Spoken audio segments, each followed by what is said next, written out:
के साथ बच्चे को खेलता हुआ देखो तो उसको बेटा कह के आवाज न देना, बल्कि जो नाम रखा है उस नाम से पुकारना। अर्ज की हुजूर मेरा बेटा है, अगर बेटा कह के पुकारूंगा तो हर्ज भी क्या है। फरमाया तुम 3 दिनों से बिछड़े हो, तुम्हारे लहजे में बला की मिठास होगी और तुम नहीं जानते, हो सकता है खेलने वालों में कोई यतीम बच्चा भी खेल रहा हो, और जब तुम अपने बेटे को बेटा कह के पुकारोगे तो उसका कलेजा कट जाएगा, आज मेरा बाप होता तो मुझे भी बेटा कह के पुकारता। फरमाया ये शौक घर जाके पूरा कर लेना, लेकिन जब बच्चे इकट्ठे खेल रहे हो तो वहां अपने बेटे को बेटा कह के नहीं उसके नाम से पुकारना है। ये इस्लाम का दिया हुआ मिजाज है। बेवा के सामने अपनी बीवी से प्यार ना करो, गरीब के सामने अपनी दौलत की नुमाइश ना करो, बल्कि हुजूर ने यहां तक फरमाया अपने गोश्त की खुशबू से गरीब हमसाए को तकलीफ न दो।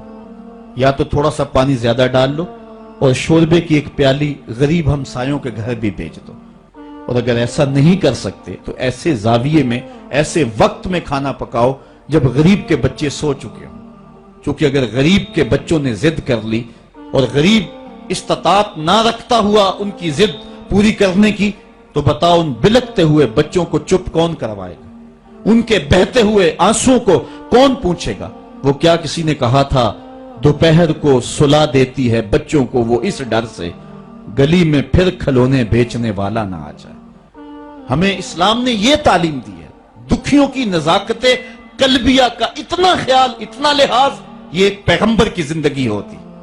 कुरान ने हमें बड़ी वाजे इस बात की तरफ बुलाया है। ये बात जहन में रखें, इस गलत फहमी से हम निकलें। मसला गरीब की मदद का नहीं है, मसला गरीब की इज्जत नफ्स का है, यतीम की दिलजोई का मसला है। कुरान मजीद में उठाएं, अल्लाह ताला इरशाद फरमाता है ये वो बदनसीब लोग हैं कि जो यतीमों को धक्के देते हैं। और दूसरे मुकाम पे इरशाद फरमाया कि कल्ला बल ला तुकरिमून अल यतीम, ये यतीम की तकरीम नहीं करते। यतीम को खाना देना और बात है, उसकी तकरीम और उसकी इज्जत के साथ उसको खाना देना ये और बात है। यार बचा हुआ खाना तो कुत्ते को भी डाला जा सकता है, बची हुई देख बाहर फेंकने की बजाय किसी के मुंह में पड़ जाए ये बात नहीं है।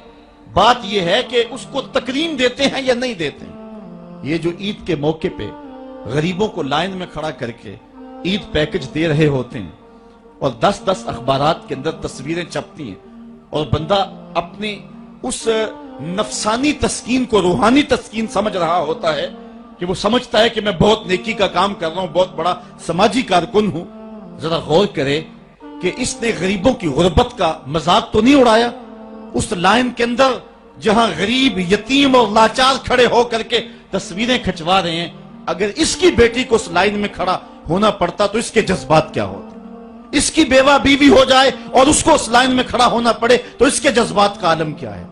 तो गरीब की मदद का मसला नहीं, उसकी ताजीम का मसला है। और हुजूर का एक फरमान सुनिए, फरमाया इस धरती पे बेहतरीन घर वो है जिसमें यतीम की इज्जत की जाती हो। यतीम की सिर्फ कफालत नहीं बल्कि उसकी तकरीम, ये इस्लाम का मामला है।